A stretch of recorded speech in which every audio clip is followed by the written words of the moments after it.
Si yo tomo la botella y yo sé que está llena de poros, ¿sí?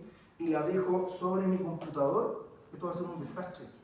Porque ahora no, pero en un rato más van a empezar a ver gotitas en la superficie de la botella, más gotitas, y hasta que finalmente sale el contenido de la botella y me moja todo el computador.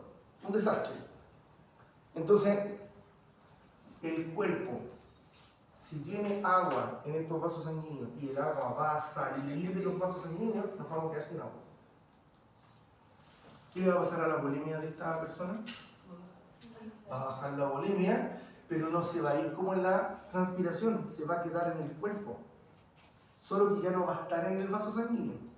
Entonces tú vas a tener retención de líquido. ¿Han visto estas personas que tienen edema en los pies? Eso es lo que esa es la consecuencia de lo que estamos discutiendo en este momento. ¿Me siguen? Entonces, yo espero que ustedes no tengan ese problema de edema en los pies. ¿Y saben por qué no lo tienen? Por una cuestión muy simple. Porque el mismo vaso sanguíneo, la sangre, tiene una fuerza que va para el otro lado.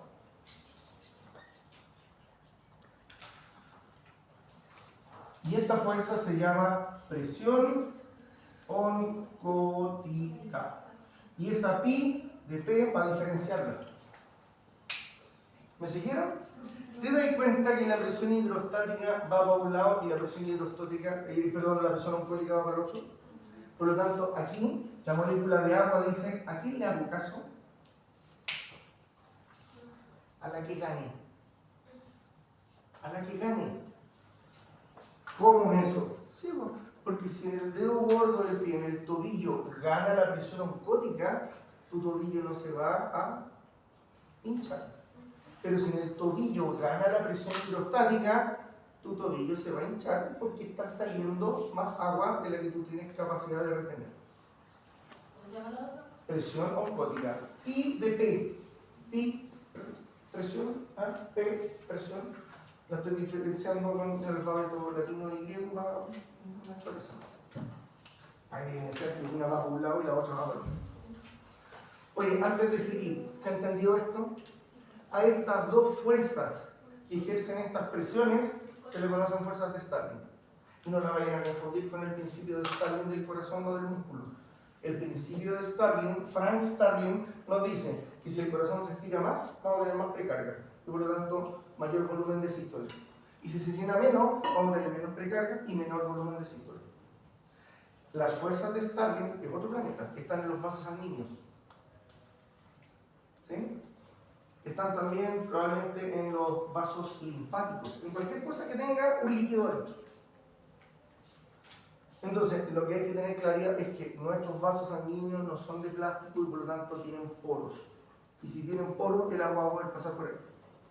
Entonces, para garantizar que el agua no salga tan escandalosamente que nos quedemos sin agua, necesitamos una fuerza que contrarreste esto. ¿Sí? Entonces, mira lo que vamos a decir. La presión hidrostática depende del agua.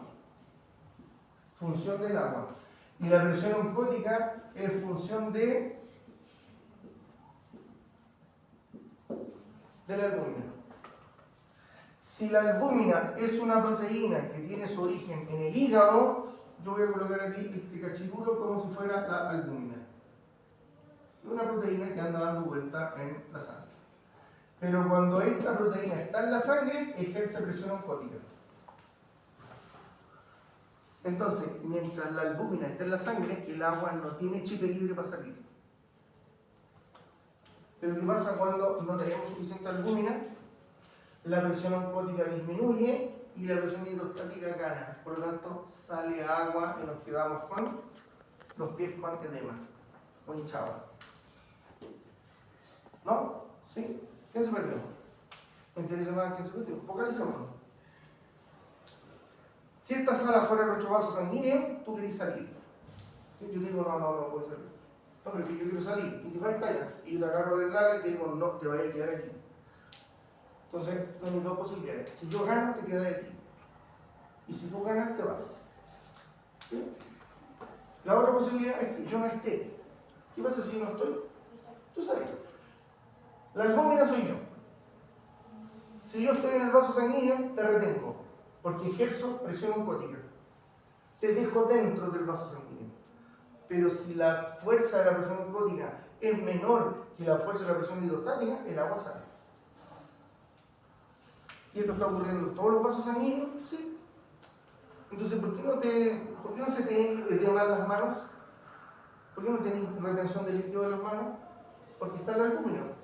Y el albúmino le está diciendo al agua, oiga, que es el vaso sanguíneo. ¿Sí? Entonces, ¿qué pasará si no hay albúmina?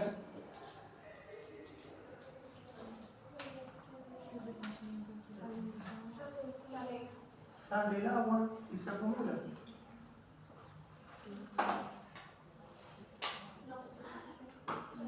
¿No?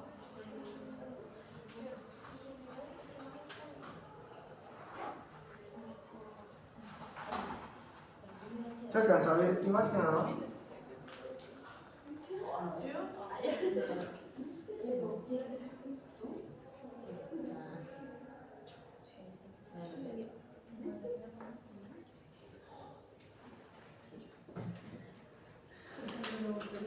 ¿Se ve ese o no? ¿Se alcanza a ver?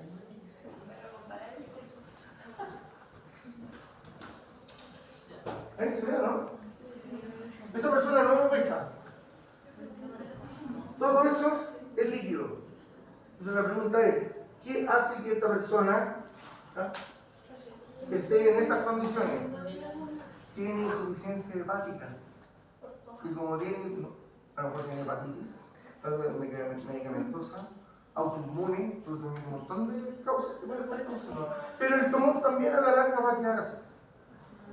Entonces, lo que yo quiero rescatar es lo siguiente: mira, el brazo, la pierna no es de una persona obesa, pero tiene una panza de trillizos, de 9 meses.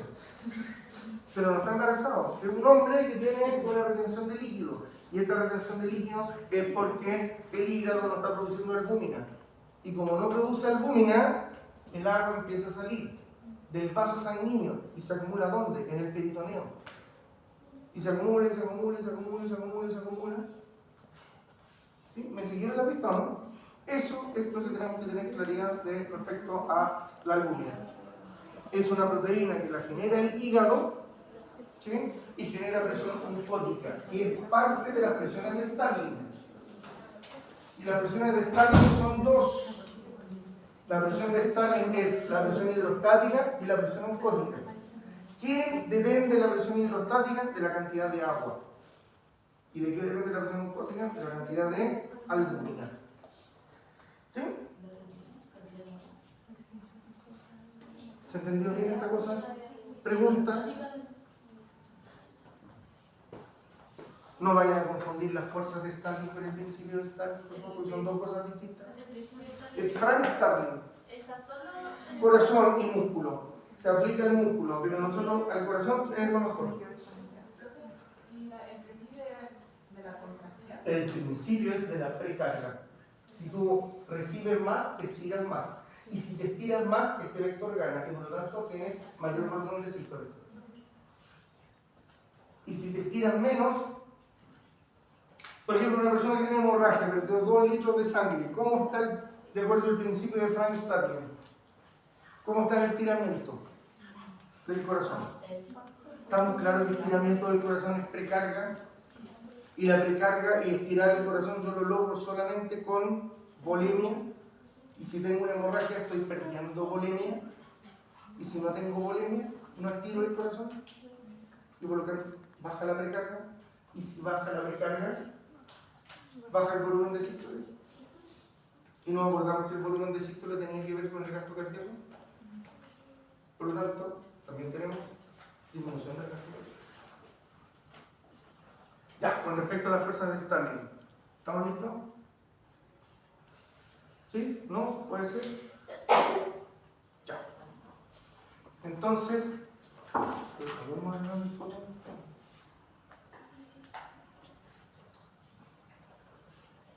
Oye, ¿alguien quisiera hacer una pregunta de última hora?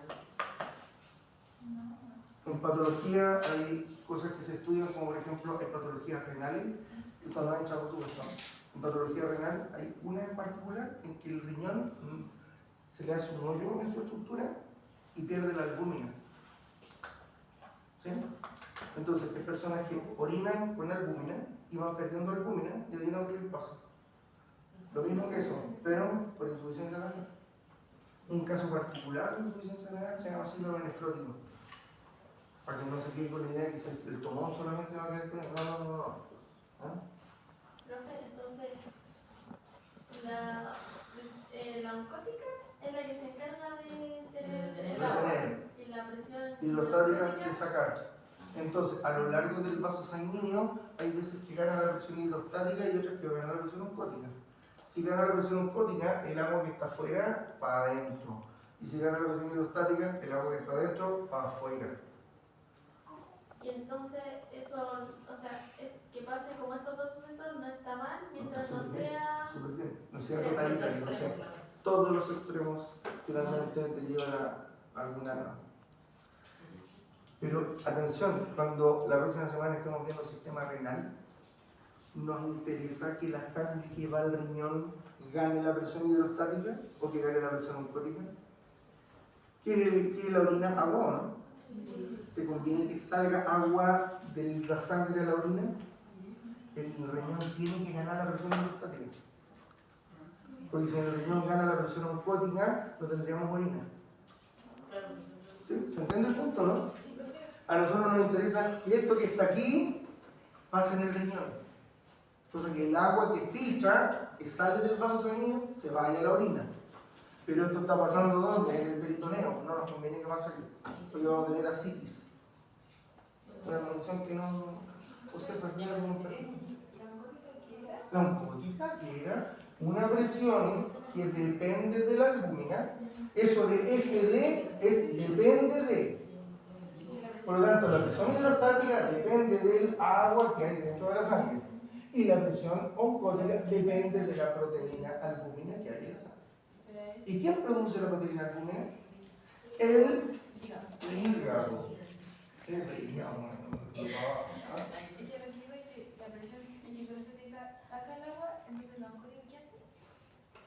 Impide que salga. O la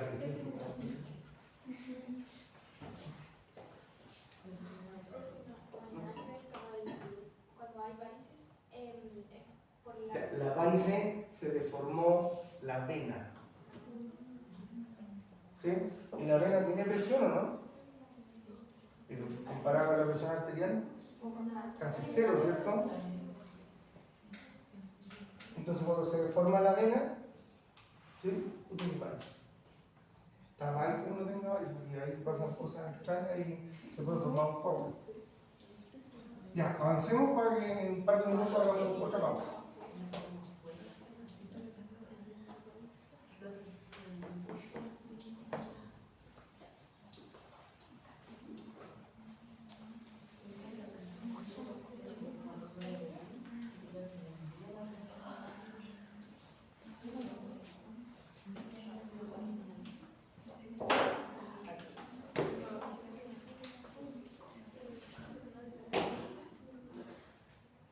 Vaso sanguíneo.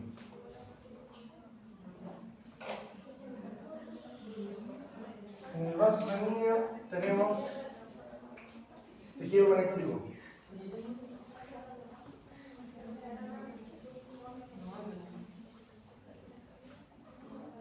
Tejido conectivo.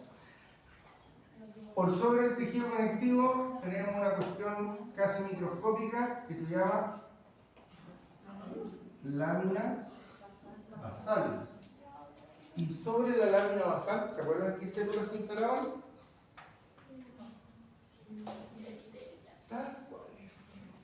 Las células epiteliales, que en este caso son monocapa y son planas.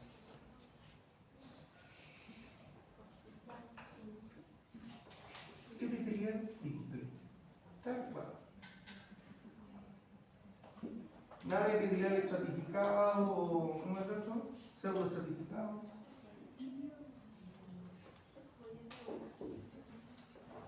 Ya, estamos todos en sintonía con respecto al dibujo feo que tenemos acá? Que es un vaso sanguíneo que por el interior está recubierto de células epiteliales. Estas células epiteliales se llaman endotelio.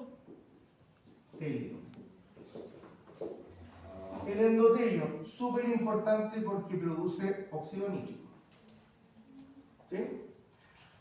¿Qué hay aquí en el tejido conectivo? Además, células musculares lisas, que son las que se contraen o se relajan para que este vaso sanguíneo se contraiga o se relaje. ¿Vamos bien hasta ahí, no? Ya. Atención. Si esto de acá, esta capa, las túnicas que se llaman, son tejido conectivo, en el tejido conectivo hay abundancia de una proteína que se llama colágeno. Hay muchos colágenos. ¿Sí? Bueno, tipo 1, tipo 2, tipo 3, tipo 4, tipo 5, tipo 6, tipo 7, tipo 8.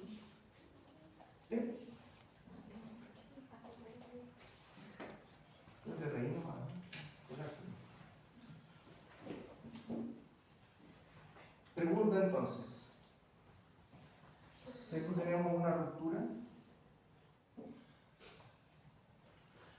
tenemos claridad que el colágeno que está aquí va a estar expuesto a la sangre. ¿Sí? Antes no estaba expuesto a la sangre, pero ya que tenemos esta ruptura, los glóbulos rojos y todo el volumen sanguíneo puede salir de ahí. No todo, pero puede salir un volumen sanguíneo. ¿Sí? ¿Me siguen o no? Oye, después sacan la foto, no pierdan el tiempo. Va a tener que estudiar menos en ahora. La cuestión de tener Oye, atención. Si aquí hay colágeno, ¿sí? El colágeno tiene dos formas de interactuar con las cosas que están pasando acá al lado. Número uno, hay una célula que se llama plaqueta. Esto no tienen por qué saberlo, pero si tú colocáis una plaqueta enfrente de la otra y tratáis de juntarlas, las plaquetas se van a repetir, como si fueran imanes. ¿Sí? Juntemos dos plaquetas, ¡pum!, se separan. ¿Sí? No se soportan entre ellas. Sin embargo, cuando esta plaqueta se activa, se vuelve pegajosa. Y que una plaqueta se vuelva pegajosa quiere decir que se puede juntar con otra, y con otra, y con otra, y con otra. A ese proceso en el cual las plaquetas se vuelven pegajosas y se juntan, se llama agregación plaquetaria.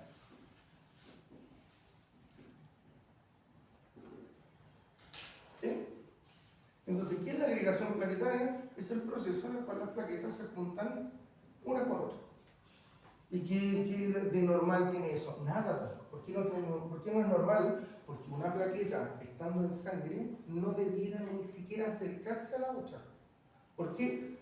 Porque en sus membranas tienen cargas eléctricas negativas que se repelen.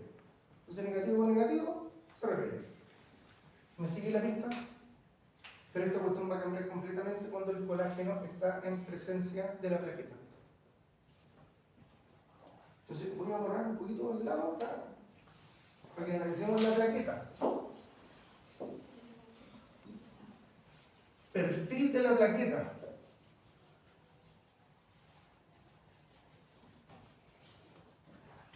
La plaqueta es una célula que tiene receptores en su superficie. ¿Sí? Tiene otros receptores aquí abajo. Vamos a colocar 3 arriba y 2 abajo, convenientemente. A este receptor de acá le vamos a llamar receptor de TXA2. A este de acá le vamos a llamar receptor P. A este de aquí le vamos a llamar glicoproteína. A este le vamos a llamar receptor de trombina. Y a este de acá le vamos a llamar receptor de colágeno. ¿Sí? ¿Qué otra cosa vamos a decir de la plaqueta? La plaqueta tiene vesículas llenas de cosas. Vamos a colocar ahí una de estas vesículas y otra con otro color.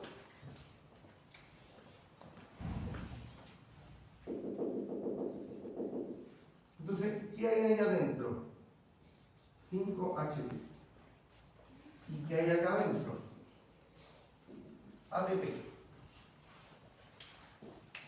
Entonces, esta plaqueta, mira lo que estamos diciendo con esto. Si esta plaqueta anda por la sangre, tiene sus gránulos adentro, ¿sí? Y no soporta que se le acerque otra plaqueta. Yo solita. Oye, pero yo te ayudo, yo solita. No me toques. ¿Sí? ¿Qué otra cosa importante a tener en consideración? Si usted tiene una ruptura de este vaso, no solamente se rompió la pared, sino que también se rompió la célula epitelial. ¿Sí? Y resulta que la célula epitelial, aquí adentro, tiene algunas proteínas. Entonces, una de las proteínas que hay aquí adentro se llama factor de von Willebrand. Y la otra cosa que hay aquí adentro se llama factor tisular. Comentario. Estamos todos enterados de que si esto de aquí es la célula epitelial, ¿sí? Esta célula, estando intacta, ese cachirulo y este otro son proteínas que están dentro de la célula epitelial. No tendrían por qué estar afuera, a menos que se rompa. ¿Qué pasa si la célula epitelial se rompe? Lo que está dentro puede salir. ¿Me sigue la pista, no?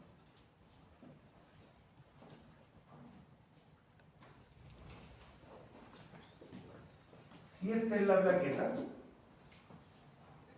el factor de von Willebrand estimula aquí.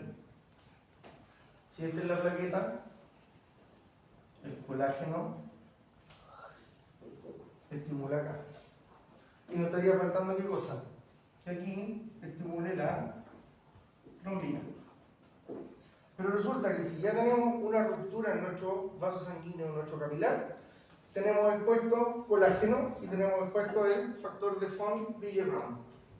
Por lo tanto, ya tenemos dos elementos que están estimulando la plaqueta para que la plaqueta se active. ¿Y qué significa que la plaqueta se active? Que genera agregación, para decir, se junta con otras y libera sus gránulos. Cuando libera ADP, este ADP, ¿cómo se llama eso?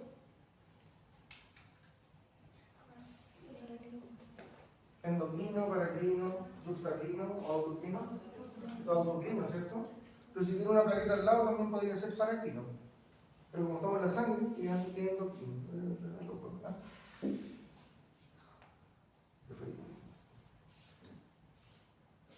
Este de aquí, 5HT, ¿a dónde va a venir a estimular? A la musculatura. Aquí tenemos, nos recordamos que estas eran las células de la musculatura lisa vascular. Y si nosotros estimulamos a esta célula con serotonina o 5HT, ¿qué le va a pasar a esta célula? Se contrae, ¿no? Se va a empezar a contraer también entonces los vasos sanguíneos. ¿Vamos bien o no? ¿Vamos perdidos?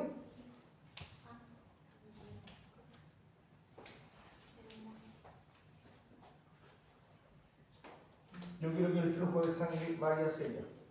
Esto representa un vaso sanguíneo.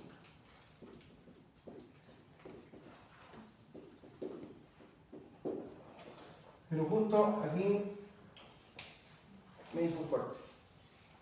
Por lo tanto, la sangre va a empezar a salir por ahí. Pero como las paredes del vaso sanguíneo están constituidas de tejido conectivo y el tejido conectivo tiene colágeno, ahora tú tienes expuesto el colágeno a la sangre. Entonces la pregunta es, ¿hay algo en la sangre que reaccione con el colágeno? Sí. ¿Quién es? La plaqueta. Entonces, ¿qué hace la plaqueta cuando tú la activas con colágeno? Libera sus gránulos y comienza el proceso de volverse pegajosa. Eso es agregación plaquetaria. ¿Sí? Pero si tú también rompes el vaso sanguíneo, estás rompiendo la célula. Y la célula que está mirándose la sangre se llama célula endotelial. Y resulta que dentro de la célula endotelial tienes una proteína que se llama factor de von Willebrand, o simplemente F de corta W, ahí está, F de corta W. Entonces tú dices, si tú rompes esta célula, esa proteína va a estar expuesta en la sangre. Entonces uno dice, a mí qué me importa, que si está en la sangre, la interacción es con la plaqueta. Y la plaqueta se va a activar. Entonces, tú pagas 2 pájaros de un tiro. ¿Cómo es eso? Al romper aquí, expones colágeno y al romper el endotelio, expones el factor de von Willebrand. Entonces, la plaqueta empieza a cambiar. Y la gracia de esto es que las plaquetas se empiecen a agrupar aquí.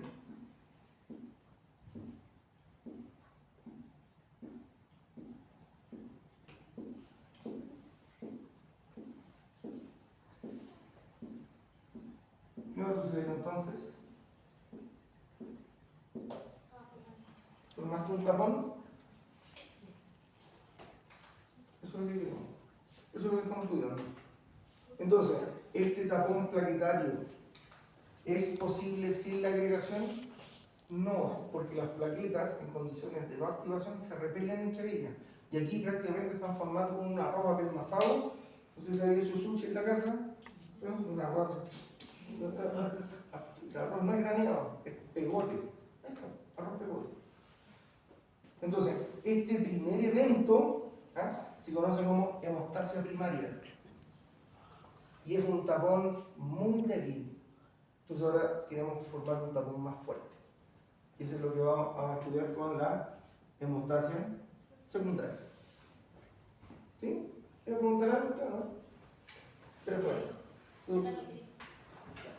Entonces, ¿por qué fue posible esto?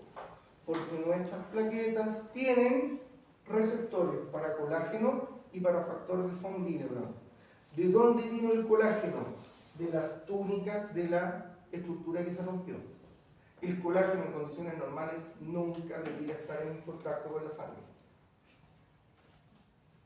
Si más adelante, mucho más adelante, deciden echarse una crema con colágeno, bien, a la piel. Pero si les dicen inyecten unos colágenos, dile no a esa persona.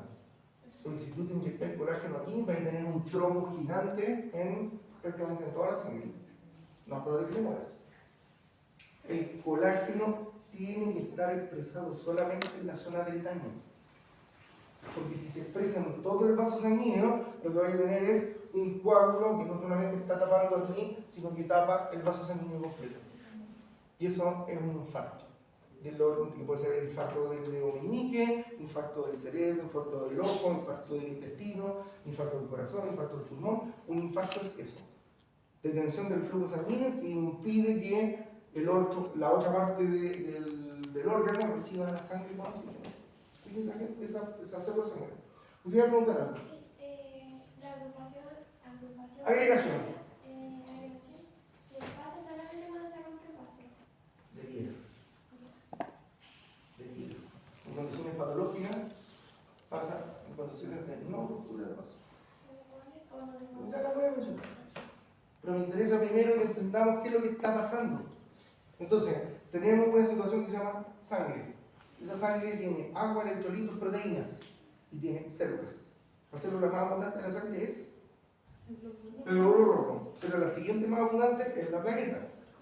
Entonces, si a la plaqueta tú la estimulas, no con cualquier cosa, sino que con cosas que tengan en sus receptores, por eso puse los 3 receptores de arriba, porque son estímulos que vienen de afuera. Y los 2 receptores que están abajo vienen de estímulos que vienen de adentro. Entonces ya hay un estímulo adentro que se llama ADP. Ahí está.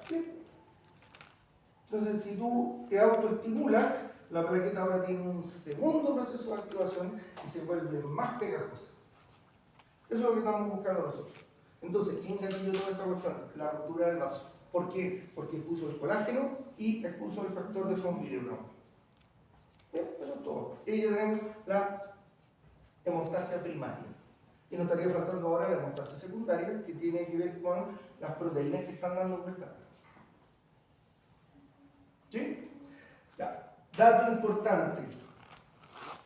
El endotelio produce factor 8. SB es 5, 6, 7, 8. Van a aparecer números romanos en las presentaciones. Y los números romanos, no, si van del 1 al 12, no te voy a poner X, X, C, L, B, 2. El endotelio produce el factor 8. ¿Ya? Vamos a decir algo que todos los otros factores que están relacionados con la coagulación, que también tienen números romanos, los produce el hígado. Por lo tanto, se desprende de esto de que si falta alguno de estos factores con números romanos, el proceso de coagulación va a ser incompleto. Entonces, ¿qué es un factor 8? Un factor no es otra cosa que una proteína. Y esta proteína la produce el endotelio. El endotelio produce varias cosas. Hasta el momento hemos visto que produce óxido nítrico y factor 8. Y todos los otros factores, adivina qué, los produce el hígado. Por lo tanto, basta que falte una de estas cosas y el proceso de coagulación cae a pedazos. Comentario entonces. El 12 le pega al 11. El 11 le pega al 10. El 10 le pega al 2. Y el 2 se transforma en trombina.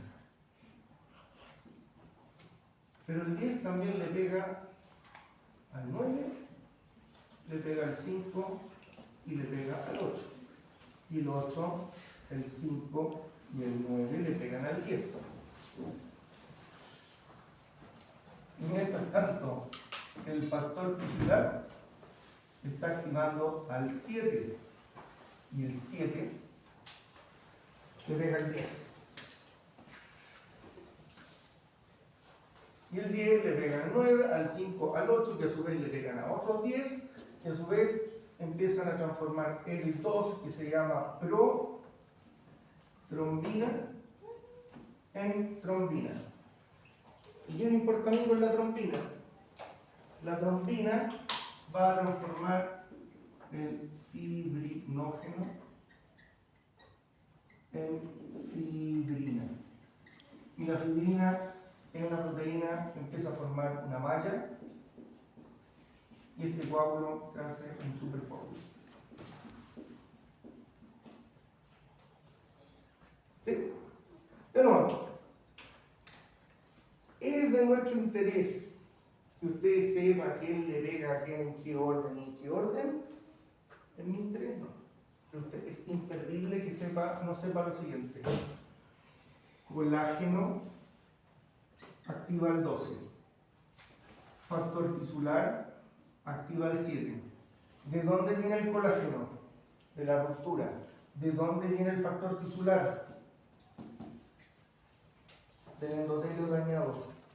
Por lo tanto, el endotelio dañado por una parte está activando la plaqueta y por otra parte está activando estas proteínas que tienen estos números romanos. Todas estas proteínas con números romanos provienen del hígado, con excepción de el 8 que viene de el endotelio. Entonces, a esta cuestioncita que está aquí se le conoce como la cascada de la coagulación. Proteínas que estaban en sangre, que no estaban activas, se empiezan a activar. ¿Y por qué se activan? Porque ahora hay algo que antes no había. ¿Y qué no había? La ruptura. ¿Y qué causó la ruptura? Que se pusiese el colágeno. Ah, pero usted ya me dijo que el colágeno activaba la plaqueta. Sí, pero también el colágeno activa el 12. Y el 12, una vez que está activo, quiere activar al 11. Y el 11, una vez que está activo, quiere activar al 10. Y una vez que el 10 está activo, adivina qué, activar al 2. Y como vamos activándose uno con respecto al otro, se dice que es una cascada de activación. ¿Sí? Yo insisto, a mí no me interesa mucho que ustedes aprendan los números, para dónde van, para dónde vienen. Simplemente que ustedes sepan que hay una vía otra vía. Cualquiera de estas dos puede activar la cascada de la coagulación. Entonces, mira lo que vamos a decir. Si la sangre avanza y le pega al endotelio, entonces ya la sangre avanza, no hay ruptura, pero la sangre avanza y le va pegando al endotelio. Hasta que de repente un endotelio, con el choque de la sangre, dice, me rompí. ¿Me siguieron la pista? Si el endotelio se rompe, va a salir factor de fonobiliona y factor tisular. Y por lo tanto, se puede activar la cascada de la coagulación sin necesidad que haya una ruptura. Esos son los factores de riesgo que tenemos que evitar. Entonces, hay personas que tienen tendencia, sin necesidad de que haya ruptura de un vaso sanguíneo, a que se forme un coágulo en sus vasos sanguíneos. ¿Y eso puede ser por la presión arterial? ¿Sí? Y vamos a ver por qué. Pues nos faltó ver el flujo turbulento y el flujo laminado. Esa que cobra la hemostasia de la segunda. La secundaria, esta es la secundaria. Y la celular, la plaquetopénica, o sea, la que implica la plaqueta, es la hemostasia primaria. ¿Eso va a ser un cerrado? Con un TEC cerrado, lo que pasa es que el TEC cerrado es un traumatismo que puede internamente haber roto un vaso sanguíneo. Porque la idea de esto, mira, cuando el cerebro, ¿sabe para dónde nos lleva? Cuando vemos esta cuestión, nos lleva a un corte. ¿Sí? Inmediatamente. Pero ¿qué tal si esta cuestión está ocurriendo en un vaso sanguíneo interno? Hemorragia interna. Lo mismo. Entonces, ¿qué va a hacer el cuerpo? Pues estoy perdiendo sangre por ahí. Me rompieron la túnica. Entonces, si está rota la túnica, el tejido conectivo que tiene colágeno ahora se expone a la sangre. Y en la sangre, ¿qué hay? Factor 12 y plaquetas. Por lo tanto, se van a quedar las plaquetas y se activa el factor 12. Y se forma la cascada de la coagulación. Ahora, para tener esta malla, porque la fibrina, vamos a colocar ahí, es una malla.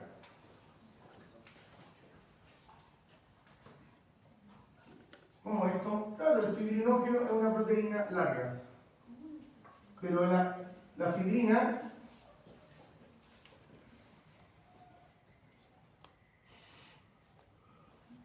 esta es la fibrina. Entonces, esta malla que es pegajosa, adivina con quién se va a pegar. Con la plaqueta. Entonces, ahora tú tienes el conjunto de plaquetas, pero con una malla. O sea, estás haciéndolo más fuerte. Porque ¿qué es lo que te interesa a ti? Que la sangre no abandone por la vía de la ruptura. Y estamos formando entonces un coágulo. Hacemos pausa, 10 minutos, las tenemos que ya